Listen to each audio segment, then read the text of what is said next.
Hello everyone and welcome to the newest and hottest wrestling talk show on the internet today. This is Pro Wrestling TV. I am the Prodigy, this is the Tyrant. You can get in on the show every week. You can send us your questions through email at pwtv2011@gmail.com, or you can get in at twitter.com/pwtv2011, or you can also post your questions at the bottom of the comment section on this YouTube page right here. But there's plenty of things going on in wrestling this week, so let's hit the first headline. The first thing going on, obviously, the big news is that Christian has won the World Heavyweight Championship this Sunday at Extreme Rules, but has already lost it 2 days later on Friday Night SmackDown. So, Tyrant, what do you think of the decision, and do you think it's going to hurt Christian in the long run? I definitely don't think it's going to hurt Christian in the long run, but it's hurting him right now. Yeah. I mean, it's hurting the fans. I mean, Twitter has been bombarded with just hate on Randy Orton and on a lot of the WWE's decision on this. I mean, he's waited years. This is his dream, and he got to live it for 2 days. Yeah, I mean, we've been following him from the beginning, you know, from the Edge and Christian, the Brood, and through the TLC matches and the European titles and everything, and even through TNA, and to see him finally get his opportunity was an amazing moment, but having it come to an end so soon, I think, is detrimental to what they've built so far with Christian. Definitely. There's so many things that, I mean, they could have let it go a month. At least, you know, give him time with the belt. I mean, he could have been hurt, but I mean, I haven't heard anything on that. I don't know if you have. I haven't at all. It did look like he got hurt at the pay-per-view, got his ribs hurt, but I don't think that's the case. I mean, there may be a bigger storyline behind this. They may be going somewhere. There's rumors with one of them going heel. Yeah. But, I mean, with Christian being the world champion, Randy Orton is the top guy on SmackDown now. After the draft, he was the top guy. He was going to get the world title sooner or later. Absolutely. You know, but this is just too soon. Yeah, I completely agree. You know, I feel very bad for Christian, but hopefully they've got something good in store for us. Otherwise, they made a big mistake, in my opinion. Definitely. You've got a lot of pissed off peeps, WWE. A lot. Definitely. A TNA spoiler alert, if you don't want to know, don't listen right now. But we found out who the network has been listening to, and as no surprise, it's Mick Foley. The only top star that they got that hasn't been on TV in a while, so it's obviously going to be Mick Foley. You know, we've known this for quite a while. But the only good thing that came out of that was Mick Foley announced who the mistress for Kurt Angle was going to be, who's going to take out Karen Angle, and that is China. Joanie Laurer, yeah. The ninth wonder of the world is back in wrestling and in TNA, of all places. Honestly, I'm shocked. Yeah. I couldn't believe it. This is, in my opinion, the biggest shocker that TNA has pulled out since quite a long time. Yeah, since when they first started their attempt at the Monday Night Wars. Monday Night War, yeah. When they had, you know, Jeff Hardy and RVD and Sting and all those guys show up for that show. But definitely. I'm very interested to see where it goes, to see if she's going to stay around for a while or to see if it's just a one-shot deal. But I'm actually interested in this one aspect of TNA for once. I definitely am. I mean, it was that they got me on that. I did not think it would be China at all. I didn't expect that. I thought ODB. I thought it'd be another TNA letdown, a Russo letdown for, you know, all that type this up, you know, kind of like their vignette for Sting's comeback, you know, just big big letdowns, you know. But they actually got me on this, and I'm impressed, and I'm ready to see what happens. Me too. I'm right on board.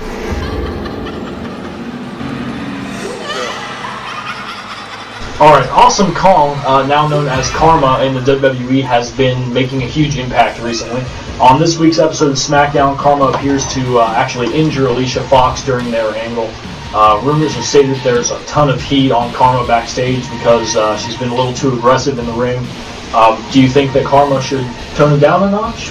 No, not at all. I mean, I've waited for her arrival. I loved her in TNA, you know, as Awesome Kong. Now she's here in WWE.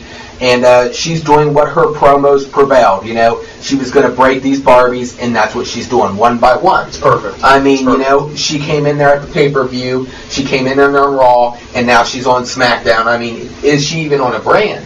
I mean, we don't even know that yet, you know? Yeah. I mean, what is she going to do? I mean, I guess women could go on both since, you know, title is up in arms on both shows. Yeah. But yeah, I mean, I'm definitely ready for her to come in and break these girls. I think they need to get a little bit tougher. I mean, they need a better wrestling division for the women. If they're going to make me watch it, I mean, with Trish and Lita and all these other people gone that we love, it's nothing now.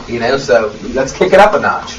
Yeah, I agree. I think that obviously her aggressiveness and her brutality is something that's missed from the Divas division for years now. I mean, since Trish and Lita. I would love to see her and Trish. Oh, yeah. I think they would have a great match. And we've had spots with Beth Phoenix and Natalya. They're both strong women. I think they could do something with her too. But I think it's very different when you have someone who is not only very strong and also agile for her size, but is also just a savage in nature. They haven't really had anybody. I mean, if you look at all the divas in the company right now, not a single one of them stands out except for Carmel. Yeah, I mean, she's the number one right now. That's who I would go with. No, absolutely. I agree. You smell what The Rock is cooking. Okay, on Raw this week, we start off the show and the entire night with The Rock's birthday celebration. Yep. I thought the show in general wasn't good. I didn't care for it at all. I mean, I always love seeing The Rock on Raw or any wrestling. It's great to see him back. But, I didn't care for Raw. How about you? Did you think that it was too much? I mean... Well, I think it was a little bit overboard. I think you and I both thought that there was going to be some kind of surprise at the end. Definitely. We were both kind of on the verge that, someone had to come out and interrupt the whole celebration. But I guess we just didn't think that it was going to be an entire episode dedicated to The Rock. We thought there was going to be some kind of storyline built from that. But we were kind of left hanging with Vince and Rock just kind of man-loving each other. I think something needed to happen. My attention was there and it just dropped. It didn't keep me in like they should have. They had The Rock there, Vince there. I was like, oh shit, what's going to happen next? And there's been a lot of teasing. The Rock's talked about, doing something big with Vince McMahon. So I thought something was going to happen, and it was just a big letdown. I mean, nothing, Cena didn't come out at the end, they need something to hype this match. It's going to be a year until we get it. Where's something that we can hold on to for that next grasp, And it wasn't there. It almost makes me wonder, is Rock going to be on Raw this week? Did they just waste an entire episode celebrating The Rock's birthday and then he's going to be gone and he's not going to be around again for another 4 or 5 months? I mean, there's got to be something that comes from this, otherwise it was a complete waste of 2 hours. But WWE does that. They waste 2 hours. Yeah, quite often. Yes, quite a lot. The one good thing that really came out of Raw was The Miz versus John Cena in a rematch for the WWE Championship from the pay-per-view. Actually, I was a big fan of the match. I thought it was very well booked. At the end, Miz actually appeared to have won it, but the referee reversed the decision when he saw that Miz had used the WWE Championship as a weapon. But now WWE has booked Miz versus Cena in an I Quit match for Over the Limit. Are you excited at all for that? Or I'll start off with, I can't believe you said that the one good thing on Raw was Cena having the world title or the WWE title at the end of the night.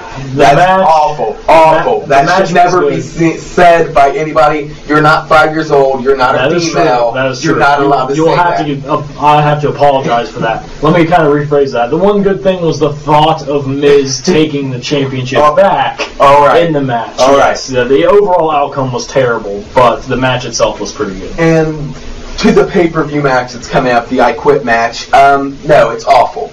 He's not going to beat Cena in an I Quit match. The guy that never quits, Super Cena, is going to do the 5 moves, and he's going to put him in, his STF, and it's going to be done. It's that easy. I mean, there's no reason to even watch that match at all. I mean, it could be a good match. I mean, Miz is great. I'm a huge fan of The Miz, but I just don't see anything but Cena winning. If not, it would be the biggest shock of WWE in forever. Yeah. I mean, think about all the times that Cena's been in I Quit matches against JBL and against Randy Orton. And Randy Orton had him tied to the ropes, beating him with a stick.